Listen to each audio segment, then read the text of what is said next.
fell into the sin of fornication, was involved for many months in a heartbreaking relationship with a young woman behind his parents' back.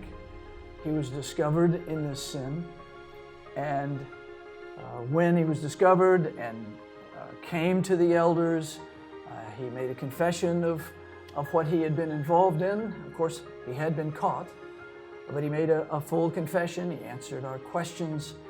There were many, many tears. We had several meetings with him. There were rivers of tears, sorrow, anguish, anger at himself, a desire, at least a professed desire to want to walk with Christ and to honor Christ. But the evidence of his repentance, breaking off the relationship with the young woman, never happened. And in time it became clear, not only to us, but even to him, that he was manifesting a worldly sorrow, sorry for all the trouble he'd caused, sorry for the shame that he brought upon his parents, sorry for the wounds and the grief that he brought to his congregation. And yet it was all worldly, fleshly. He was excommunicated and is still in his sin.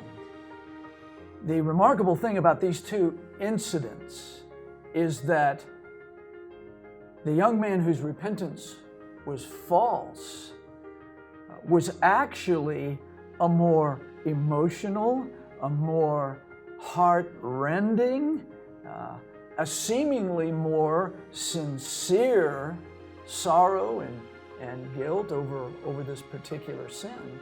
And yet, it didn't break the pattern of the sin. In the other man, that had been perhaps a bit more staid, did not have the outward rivers of tears that we had with the young man, there was a clear and palpable change in the relationship between him and his wife, and even in his reactions and interactions with the congregation after that. So there was clearly a change in this man's life as opposed to the young man's life, who has to this day not broken that pattern of sin.